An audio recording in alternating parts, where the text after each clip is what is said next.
Welcome back to the channel, and I'm recording this immediately following the full-time whistle in Brisbane. I'm in Perth in Australia. The game happened in Brisbane. As you can hear, there's all sorts of other stuff going on behind me. I'll take you there in a minute. If you've been following the channel for a while, you'll know that I am travelling with a charity rugby team. I'm embedded within it. I'm honoured to do so, the Gorillas.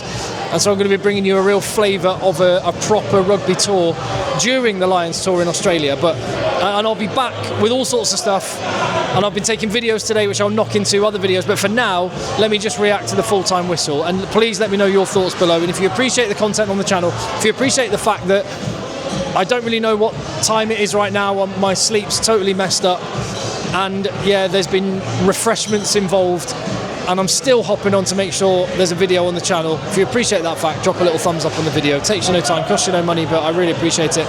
And hit subscribe as well, because let me tell you, from these lot of reprobates behind me, and I'll take you through in a minute, there will be some fun stuff. But Australia 19, British and Irish Lions 27 is the final score. And I would say Australia did well to be within 8 points and showed a lot of spirit. The Lions were the better team and will probably come away thinking they should have really put that Wallaby team to the sword. It speaks to what the Wallabies are all about. You know, they're not going to give up. They're not going to go away. Proud sporting nation. They just didn't have the power, did they? And the Lions just had that physicality. And without Rob Valetini and Will Skelton, there were fears that this may be how it goes, and the Wallabies just couldn't dent that Lions line. I think one of the most telling stats was both teams had a similar number of carries through the game. But the Lions carried for double the amount of metres, and a lot of those metres were crucial ones at and around the gain line, just getting that extra 2-3 metres every time over the gain line, which sped the ball up, which meant the clean breaks would come. And I think that was really the story of the game. I thought there were some brilliant combinations that came together for the Lions as well.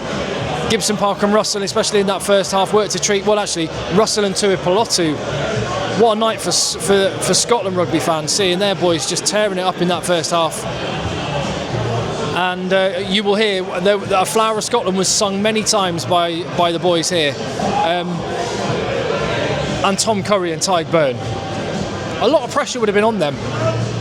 I wonder how much they knew about the dissatisfaction from a lot of people about the selection of Tom Curry and Tyke Byrne in the team over guys like Jack Morgan, for example. But man alive, I mean, that phrase test match animals, it gets bandied around, but it's legit. They are 100% test match animals. Finn Russell as well was immense. I've got no idea who the man of the match was, actually. I'll find that out, but maybe because he went off in that second half, sorry, just to change arms then, maybe it wouldn't be Tom Curry, but I thought he was immense. I thought Tyke Byrne was great. Finn Russell, so classy. And even the stuff that Finn Russell messed up kind of went right. He sort of like dropped the ball, bobbled it, and he still managed to catch it behind his back. So he's in a hot streak at the minute. I did make a few notes because, yes, let me just take you around here. So we watched the game on that big screen over there. Oh, it's sort of thinned out a little bit, but you might be wondering, there's the boys over there. You might be wondering, so the brief for tonight, the dress code was crap shirts. And I think I've nailed that brief. In fact, let me go and take you to one Lewis. So the theme for the night was crap shirts, and you wore? I wore the worst shirt that you could possibly think of wearing for anyone in this country. He's Australian. Yeah. Oh, yeah. And he's also with this touring team that we're part of, the Gorillas. Oh, it's all going off here. What's going on here? I think there's a fine. No, you have to drink it first. I know, 2 more, yeah, I know. Hutch has been absolutely nailed tonight. So, thoughts on the game from a Wallaby perspective? I know you don't sound like you're Wallaby, but you are. I think there were some very harsh calls that were made in favour of the Wallabies. In favour of the Wallabies? No, in favour that we didn't get what we should have got. Okay. I think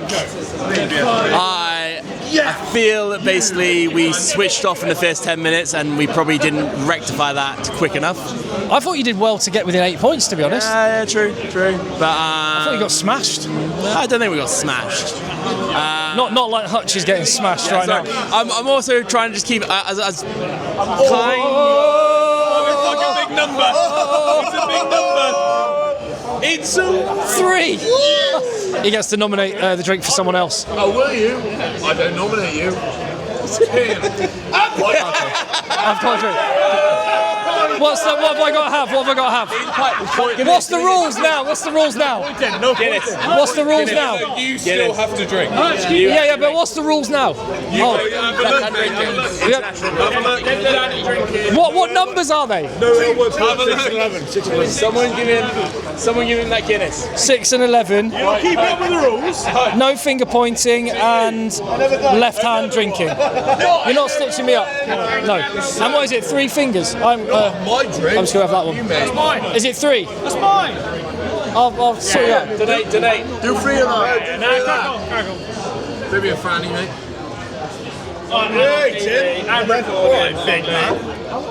Thank you very much. Those who don't know. No, Lee, you don't need to tell him that. You don't need to tell him that. Oh, you. Oh no!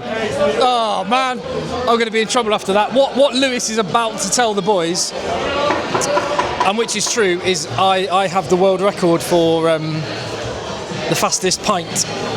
That's not a joke. I do. They only let you do it with water, so I'm the fastest person in the world at drinking a pint of water. It's true. But anyway, it's all going on back there. What shall I say? As you can see, and again, just to reiterate that point, if you appreciate the fact that I'm bringing you a video at all, then hit subscribe. And as you might have sensed, there will be some fun, entertaining content coming. We've all been given this little pack with a dice in it, a songbook in it, a playing card, and we have to keep it on us at all times, and there's a list of rules in amongst that pack, and they're changing the rules all the time, and currently, anyway.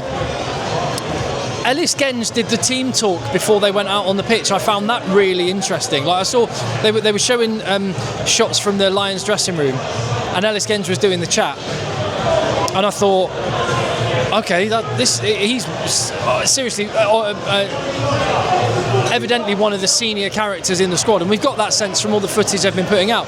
But the fact that he did the whole of the big team talk and then did the Lions on 3 thing, and Maro didn't do any of that, I thought was really interesting. And actually, I'm not being critical of Maro Itoje on that. He's one of those captains who leads by deeds, not words. So, and I thought Genge was good again. In fact, they all played well. But the start set the tone. Massive defensive shot from Tom Curry, and it was Tyg Burn with the turnover, 3-0 to the Lions, and that physicality was there straight from the start. Finn Russell just doing Finn Russell things. I'm going to have to change my arm again. And he attempted a 50-22, but he didn't get it, but it was such a good kick, the Australian had to stick it into touch. Actually, just a word for those 2 Aussies on the wings, Potter and Jorgensen. I thought they were really good. And actually, Australia, every time they got the ball to the edge, looked great.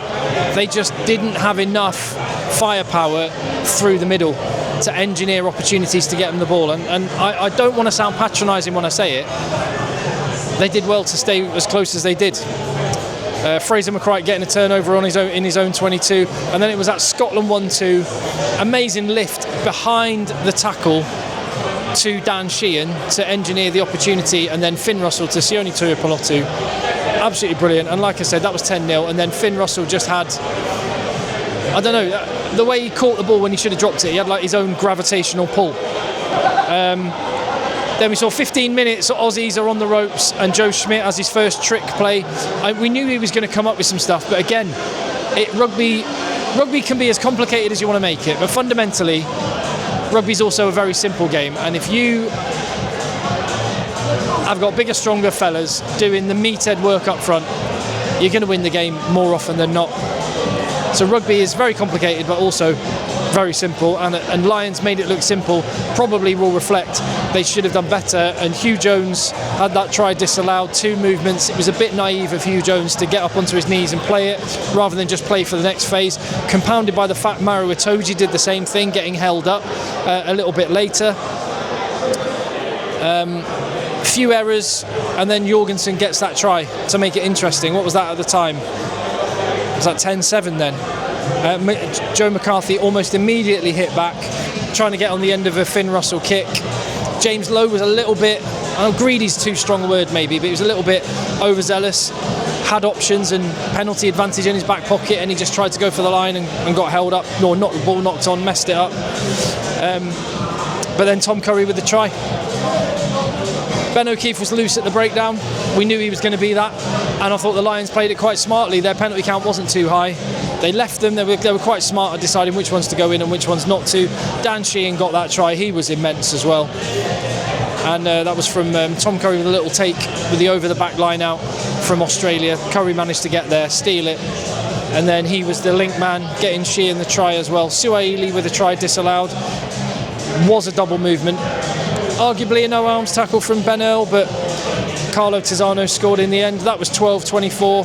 3 points from Smith meant the game was over. And the fact is, the boys behind me were right into the drinking games by that point, more so than the rugby, because the game was done. And I hope Test 2 and 3 has a bit more jeopardy in it.